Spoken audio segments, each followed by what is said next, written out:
வினோத வாய்ஸ் நேயர்களுக்கு வணக்கம். நான் உங்கள் கிருஷ்ணவேல். இன்னைக்கு நாம இன்று மலை எதை பற்றி பார்க்க போகிறோம் அப்படின்னு பார்த்தோம்னா, கோபி நயினார் விசஸ் முக்தார். நான் முக்தாரோட காணொலிகள் அப்பப்போ பார்ப்பது உண்டு, ரொம்ப ரெகுலரெலாம் பார்க்கறது இல்லை.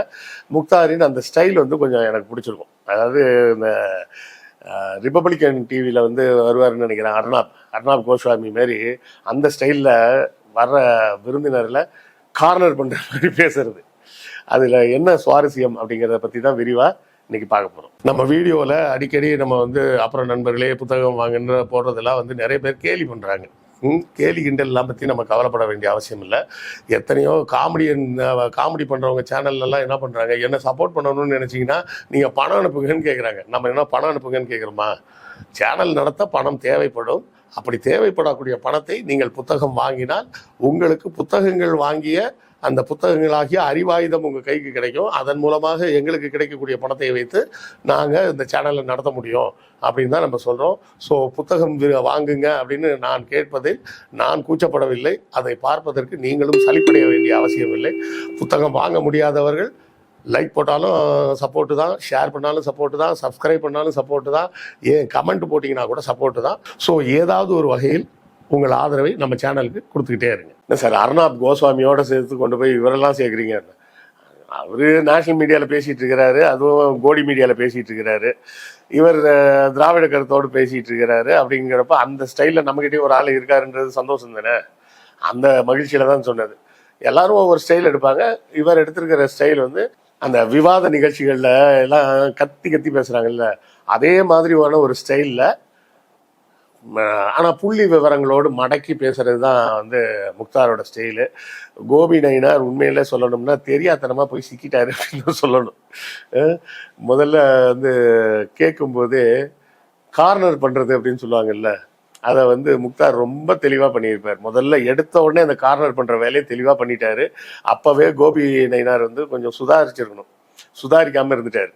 சுதாரிக்காமே தொடர்ந்து அவர் விரித்த வலையில் மீண்டும் மீண்டும் போய் இவர் உழ ஆரம்பிச்சிட்டாரு. ஒரு கட்டத்துக்கு மேலே என்ன பேசுறதுனே தெரியாமல் மைக்கை கழட்டி கையில் கொடுத்துட்டு கிளம்பிட்டாரு. இது வந்து நேஷனல் மீடியாவில் மோடிஜி இது மாதிரி ஒரு தடவை கழட்டி கொடுத்துட்டு போனார், ஜெயலலிதா அம்மையார் ஒரு தடவை கழட்டி கொடுத்துட்டு போனாங்க. இந்த மாதிரி வரிசையில் கோபி நயினாரும் சேர்ந்து விட்டார். கோபி நயினாரை மோடி அளவுக்கு நம்ம மேலே ஏற்றி சொல்கிறோன்னு கூட நீங்கள் எடுத்துக்கங்க. இந்த கரண் தப்பார் இருக்கார்ல, அவரோட பேட்டியில் தான் அதெல்லாம் நடந்தது. இங்கே நம்ம முக்தாரோட பேட்டியில் என்ன, கரண் தப்பார் அமைதியாக கேள்வி வைப்பார், இவர் கொஞ்சம் சத்தமாக கேள்வி வச்சார். அவ்வளோதான் வித்தியாசம். என்னத்தை வலை விரிச்சார் அப்படின்றீங்களா? முதல்ல பேசும்போது என்ன சொன்னார், உங்களுக்கு பெரியார் விருது கொடுத்தாங்கல்ல அறம் படத்துக்கு அப்படின்னாரு. ஆமாங்க கொடுத்தாங்க. அந்த விருது உங்களுக்கு கிடைப்பதற்கு யார் காரணம்? என்னோட கதை. கதை மட்டும் இல்லைங்க, கதை மட்டும்தானா? அதில் நடித்தவங்களுக்கெல்லாம் அதில் பங்கு இல்லையா? ஆமாம் நடித்தவங்களுக்கும் பங்குலாம் இருக்குது. அது மட்டும்தான், அவங்களுக்கு மட்டும்தானே? இல்லைங்க, அப்படி பார்த்தீங்கன்னா எங்கள் டீம் மொத்தத்துக்கும் பங்கு இருக்குது. அந்த படத்தில் வேலை செய்த எல்லோருக்குமே அதில் ஒரு பங்கு இருக்குது. அது மட்டும்தானா? இல்லை. அது அப்புறம் வேற இவர் வலை விரிக்கிறாருன்னே அவருக்கு புரியல. அப்போ வேற யாருக்கு? மக்கள் அந்த படத்தை நல்லா கொண்டாடினதுனால தானே படம் ஃபேமஸ் ஆகி உங்களுக்கு விருது கொடுத்தாங்க. ஆமாம்மா மக்களுக்கும் பங்கு இருக்குது அப்படின்னு. வா வந்துட்டியா உள்ள அப்படின்னதுக்கப்புறம் தான் அடுத்த கேள்வியை போட்டார். இப்போ இவ்வளோ பேருக்கு அந்த விருது உங்களுக்கு கிடைப்பதற்கு இத்தனை பேரோட பங்களிப்பு இருக்குன்னா யாரை கேட்டு விருதை திருப்பி கொடுத்தீங்க அப்படின்னு கேட்டாரு. முதல்லயே செக் பாயிண்ட் வச்சாச்சு, செக்மேட்னே சொல்லிடலாம். இதுக்கு என்ன கோபி நயினார் பதில் சொல்லுவாரு? அப்படியே திருன்னு முழிக்க ஆரம்பிச்சிட்டாப்ல. அதாவது வச்சு செய்யறது அப்படிங்கிறத வந்து நீங்கள் பார்க்கணும் அப்படின்னு சொன்னால் கண்டிப்பாக போய் முக்தாரோட அந்த வீடியோவை பாருங்கள். உண்மையிலே வச்சு செஞ்சுருக்கிறார். அது அப்படியே ஒவ்வொரு பாயிண்ட்லேயும் இந்த அடுத்தால அந்த கிராமத்து மக்கள் வந்து அங்கே ஏன் சாலை போடுறீங்க, அதானிக்கு தானே சாலை போடுறீங்கன்னு. அங்கே என்ன அதானி மட்டும்தான் போவாரா? ஸ்கூல் பஸ் போவாதா? ஆம்னி பஸ் போவாதா? கவர்மெண்ட் பஸ் போவாதா? மக்கள்லாம் பயன்படுத்த மாட்டாங்களா அப்படின்னா அதுக்கும் இவர்கிட்ட பதில் இல்லை. அதாவது சாலைகளை குறித்து சரியான புரிதல் இல்லாத ஒரு நபராக கோபி நயினார் இருக்கிறார். அதுதான் வெட்கக்கேடான ஒரு விஷயம். தலித் மக்களின் உரிமைக்காக போராடக்கூடிய அதே நேரத்தில் சாலைகளால் தான் கிராமத்து மக்களுக்கு ஒரு பெரிய விடிவு காலம் பிறக்கும் அப்படிங்கிறது அவருக்கு தெரியல. இது வந்து இன்னைக்கு நேற்று இல்லைங்க, வரலாறு முழுக்க நம்ம இதை பார்க்கலாம். அசோகர் அவ்வளோ பெரிய வெற்றியை பெற்றார் அப்படின்னு நம்ம படிக்கிறோம். அந்த வெற்றிக்கு காரணம் என்ன தெரியுமா? அவர் முதல்ல சாலைகள் போட்டார். நாம தான் படிச்சிருக்கோமே சின்ன பிள்ளையில, அசோகர் சாலைகள் போட்டார், மரம் நட்டார் அப்படின்னு. இதே போலவே நீங்கள் ஈரான் பகுதியில், அரேபிய பகுதியில் பார்த்தீங்கன்னா அசிரியன் டைனாசிட்டின்னு ஒன்று இருந்தது. அந்த டைனாசிட்டி வந்து மிகப்பெரிய அளவில் அந்த அரேபியன் பெனின்சுலா ஃபுல்லாகவே பிடிச்சிட்டாங்க. அசிரியன் டைனாசிட்டின்னு பேர். அதுக்கு முக்கிய காரணம் என்ன? சாலைகள் போட்டாங்க. ரோம் சாம்ராஜ்யம் மிகப்பெரிய வெற்றி பெற்றது, அது காரணம் சாலைகள் போட்டாங்க. உண்மைதாங்க. சாலைகள் போட்டால் தான் நீங்கள் வந்து ஒரு இடத்துலேருந்து இன்னொரு இடத்துக்கு போக முடியும். போகிறது ஈஸியாக இருந்தால் தான் அந்த வளர்ச்சின்றது வரும். நாம் இங்கேயே தமிழ்நாட்டில் எடுத்துங்க, இத்தனை சாலைகளை போட்டதுக்கு பிறகு கிராமங்களில் இருக்கிறவங்களுக்கு என்ன வசதி கிடைச்சிது? அந்த சாலைகளில் பயணிக்கக்கூடிய வசதி வாய்ப்பு கிடைக்கிது. அதோடு சேர்த்து கிராமங்களுக்கு அந்த சிறிய வகை பேருந்துகளை அந்த சிறிய வகை பேருந்துகளை விட்டதுக்கு அப்புறம் தான் என்னாச்சு, அந்த கிராமத்து மக்கள் பக்கத்தில் இருக்கிற நகரத்துக்கு போய் வேலை செய்ய முடியுது. இல்லைன்னா என்ன ஆகும், கிராமத்திலே உட்காந்துக்கிட்டு கிராமத்து பண்ணையாட்ட போய் கையேந்திக்கிட்டு நிற்கணும். வேலை கொடுங்க, அவன் வேலை செய்து வச்சுட்டு சோத்தை போட்டு அமுச்சு விட்ருவான். அந்த சோறு கூட அந்த வேலை செஞ்ச ஒரு ஆளுக்கு தான் போடுவான், அவன் குடும்பத்தில் இருக்க மற்ற யாரும் சாப்பிட முடியாது. ஆனால் சாலை போட்டப்போ என்ன ஆகுது, 10 கிலோமீட்டர் தள்ளி இருக்கக்கூடிய பக்கத்தில் இருக்க இன்னொரு நகரத்துக்கு போய் அங்கே ஏதாவது கூலி வேலை செய்து ஒரு நாளைக்கு 1000 ரூபாயோ 500 ரூபாயோ சம்பாதிக்க முடியும். அந்த பணத்தை வச்சுக்கிட்டு குடும்பத்தில் எல்லாரும் வாழ முடியும். அதில் ஏதாவது கொஞ்சம் மிச்சப்படுத்த முடியும். அடுத்த நிலைக்கு அவங்களோட வாழ்க்கை உயரும். இது எல்லாமே எதன் மூலமாக நடக்கும்? சாலைகள் இருந்தால் தான் நடக்கும். சாலைகள் இல்லைன்னா என்ன நடக்கும்? ஒன்றுமே நடக்காது. சரிங்களா? அதாவது நான் சின்ன வயசில் எங்கள் தாத்தா ஊருக்கு போவேன், களக்காடு போகும்போது எங்கள் தாத்தாவை பார்க்க வயலுக்கு போவோம். அங்கே போனேன்னா எனக்கு வழியே மறந்துடும். ஒவ்வொரு தடவையும் வழி மறந்து தான் போவேன். அதெல்லாம் ரெகுலராக போகிறவங்களுக்கு அந்த திசை தெரியும். நமக்கெல்லாம் டவுனில் வளர்ந்த பசங்களுக்கு திசையை பார்த்து போகிறதுக்கெல்லாம் நமக்கு தெரியாது. நம்ம இந்த வரப்பில் போய் போய் போய் போய் போவாங்க. எங்கள் மாமா கூட போனோன்னா கரெக்டாக போயிடுவேன்.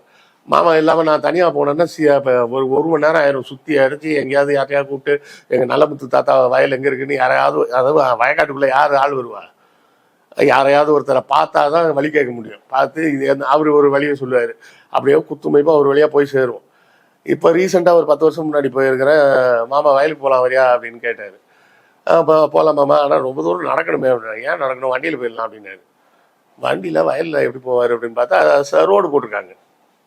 ரோடு போட்டால் அந்த ரோட்டில் சரன்னு போய் ஒரு இடத்துல நிப்பாட்டினாரு. நேராக நடந்து போனால் டக்குன்னு வயல் வந்துருச்சு. ஸோ ஒரு சாலைன்றதோட பயன்பாடு அப்படிங்கிறது ஒரு மிகப்பெரிய விஷயம் அப்படிங்கிறது யாருக்கும் தெரியறது இல்லை. அங்கே இருந்த வயல்கள் தனியாருக்கு சொந்தமானது. அந்த வயல்களுக்கு பக்கத்தில் இருந்த புறம்போக்கு நிலத்தில் என்ன பண்ணியிருக்காங்க, ரோடை போட்டிருக்காங்க. போடும்போது என்ன ஆகுது, அந்த ரோடு வழியாக போக முடியுது. சாலைகளை குறை சொல்லக்கூடிய அளவுக்கு கோபி நயினார் வந்து ரொம்ப என்ன சொல்றதுன்னே எனக்கு தெரியல. தற்குறியாக தான் இருக்காருன்னு தான் சொல்லணுமான்னு அந்த வார்த்தையை பயன்படுத்துறது எனக்கு விருப்பம் இல்லை. ஏன் இப்படி இருக்காருன்னு தெரியல. கிராமங்களின் மக்களோட வாழ்க்கை தரம் உயர்வதற்கு முதல் தேவையே சாலைகளும் அந்த சாலைகளில் பேருந்துகளும் தான். சரியா? உடனே கார்பரேட்டுக்காரனுக்கு காசு வந்தால் தான் அவன்கிட்ட வேலை பார்க்குறவனுக்கு காசு கொடுப்பான். வேலை பார்க்குறவனுக்கு காசு இருந்தால் தான் அவன் அதுக்கு அடுத்த லெவலில் அவன் செலவு பண்ணுவான். இப்படி ஒவ்வொரு அந்த trickle down, economical trickle down அப்படின்னு சொல்லுவாங்க. மேலே ஒருத்தனுக்கு லாபம் வரும், அவன் இப்போ கீழே இருக்கவங்களுக்கு கொடுப்பான், கீழே இருக்கவங்க இன்னும் கீழே இருக்கவங்க கொடுப்பான், அதுக்கு கீழே இருக்கவங்க கொடுப்பான். இப்போ எனக்கு வசதி இருந்தால் தான் நான் ஆட்டோவில் போவேன். வசதி இல்லைன்னா என்ன பண்ணுவேன்? பஸ்ஸில் தான் போகணும். அப்போ எனக்கு வசதி வர்ற அளவுக்கு எனக்கு வருமானம் இருந்தால் ஆட்டோவில் போவேன். ஆட்டோவில் நான் ரெகுலராக போக ஆரம்பிச்சேன்னா ஆட்டோக்காரருக்கு வருமானம் வரும். அவர் போய் சாயங்காலம் வீட்டுக்கு போகும்போது வீட்டம்மாவுக்கு பூ வாங்கிட்டு போவார். அது மூலமாக பூக்காரம்மாவுக்கு காசு கிடைக்கும். பூ விற்றுதுன்னா அந்த பூக்காரம்மா வீட்டுக்கு போகும்போது அங்கே இருக்கிற காய்கறி விற்கிற அம்மாட்ட போய் காய் வாங்கிட்டு போவாங்க, இல்லை கீரை வாங்கிட்டு போவாங்க, ஏதோ ஒன்று வாங்குவாங்க. பொருளாதாரம் வெளியே போகும். நீ வந்து பெரிய இண்டஸ்ட்ரீஸே வேணாம்னு ஏதாவது உளறிட்டு இருந்தாங்கன்னா என்ன சொல்ல முடியும்? அதுலேயும் மேலே முக்தார் என்ன சொல்லிட்டாரு, நீ ஆர்எஸ்எஸ் காரண்ட பணம் வாங்கி தான் நீ படமே எடுத்த அப்படின்ட்டாரு.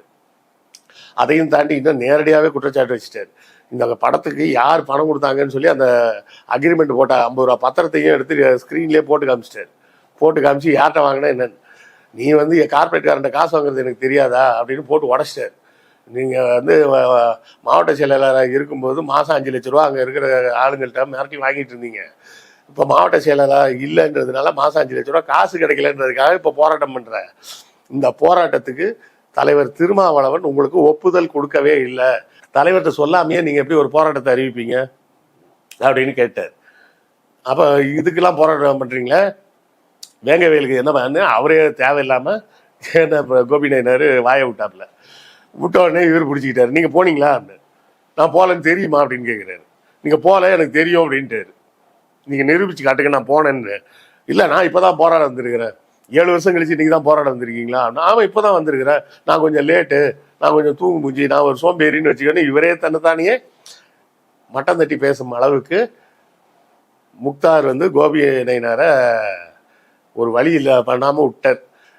நேற்று தான் அந்த வீடியோ வந்திருக்குன்றத பார்த்த உடனே தன்னுடைய பல வேலைகளுக்கு நடுவில் அண்ணன் திருமாவளவன் நேற்று இரவு முகநூலில் ஒரு காணொலியை போட்டார். லைவ் ப்ரோக்ராமாகவே பேசிட்டார். ஒரு 1/2 மணி நேரம் பேசியிருந்தார். அதில் பல்வேறு விஷயங்களை சொல்லிகிட்டு இருந்தார். மகளிர் அணியிலேருந்து திருவண்ணாமலையில் நடத்த போகிற அந்த தேர்தல் ஆணைய அங்கீகரிப்பு விழாவாக ஒரு விழா நடத்த போகிறோன்றது, அதுக்கு யார் யாரெல்லாம் என்ன செய்யணும் அப்படின்றது எல்லாத்தையும் சொல்லிட்டு, இது மாதிரி பொது வெளியில் நாம் நம்ம கட்சியில் எல்லாருக்கும் சுதந்திரம் உண்டு பேசுவதற்கு. அது கட்சிக்கு உள்ளே இருந்து பேசும்போது பேசணும், அதை வெளியே போய் பேசக்கூடாது. வெளியே பேசுவது கட்சியின் முகமாகத்தான் நீங்கள் பேசணும். உங்கள் சொந்த கருத்தெல்லாம் பேசக்கூடாது, அது தப்பு. வாக்குவாதம் விவாதம் எல்லாம் நம்ம கட்சிக்கு உள்ளே இருக்கும்போது பேசுங்க. இது மாதிரி முகநூல்லையோ யூடியூப்லேயோ வாட்ஸ்அப்லேயோலாம் போய் கண்டதையும் உளறி வைக்காதீங்க அப்படின்னு நேரடியாக கோபி நயினாருக்கே ஒரு எச்சரிக்கை தான். அது நேரடியாக கோபிக்கு கொடுக்கப்பட்ட எச்சரிக்கை தான். அதில் தலைவர் திருமா ரொம்ப தெளிவாக இருந்தார். தெளிவாக இருந்தது மட்டும் இல்லை, முக்தார் பிளான் பண்ணி தான் இவரை சிக்க வச்சார் அப்படின்றதும் அவருக்கு நல்லாவே தெரிஞ்சுதான். என்ன சொன்னார், உங்களை பேட்டி அது இதுன்னு கூப்பிடுவாங்க, கவர்ச்சிகரமாக பேசி கடைசியில் உங்கள் வாயிலிருந்து பிடுங்க பார்ப்பாங்க, தேவையில்லாமல் போய் சிக்காதீங்க அப்படின்றதையும் தலைவர் சொல்லியிருக்காரு. கோபி நயினார் கொஞ்சம் கவனத்துடன் இருப்பது நல்லது. தான் ஒரு திரைப்படத்தை இயக்குனர், ஒரு படம் தான் சார் எடுத்திருக்கீங்க, அதுக்குள்ளே என்னமோ உலகமே உங்களுக்கு தான் சொந்தன்ற மாதிரிலாம் பேசிகிட்டு இருக்காதீங்க. நான் தான் உலகத்திலேயே பெரிய அறிவாளின்னு பேசிகிட்டு இருக்காதீங்க. ஏற்கனவே உங்கள் அந்த அறம் படத்தில் தடுப்பூசி எதிராலாம் நீங்கள் பேசுகிற சங்கி தான். நீங்கள் உங்களை சங்கின்னு சொல்கிறதுக்கு வேறு எந்த காரணமும் தேவையில்லை. நீங்கள் தேவையில்லாமல் முக்தாரை பார்த்து திரும்ப திரும்ப நீ சங்கின்னு சொல்லிடுறீங்க. அதனால அதுதான் தெளிவாக சொல்லிட்டாரு. நீ யார் யார்கிட்ட காசு வாங்கினேன்னு நான் சொல்லட்டுமா அப்படின்ட்டாரு. முடிஞ்சுதா? ஸோ தேவையில்லாமல் போய் கோபி நயினார் சிக்கி கொண்டார். முக்தார் வலை விரித்து கோபி நயினாரை குழியில் தள்ளிவிட்டார் அப்படின்னு தான் சொல்லணும். இப்போதைக்கு கோபி நயினார் இந்த ஆர்ப்பாட்டங்கள் அதெல்லாம் பண்ணதுக்கு காரணமே எனக்கு தெரிஞ்சு வரப்போகிற எலெக்ஷனில் சீட்டு கேட்கலான்னு நினச்சிருந்துருக்கலாம். அந்த ஆசையில் முக்தார் ஒரு லாரி மண்ணை அள்ளி போட்டு விட்டாருன்னு தான் சொல்லணும். இது குறித்த இந்த காணொலியை நீங்களும் பார்த்துருப்பீங்கன்னு நினைக்கிறேன். பார்த்தவர்கள் உங்கள் கருத்துக்களையும் கமெண்ட்டில் சொல்லுங்கள், நானும் தெரிஞ்சுக்கிறேன். அடுத்த காணொலியில் சந்திப்போம். நன்றி, வணக்கம்.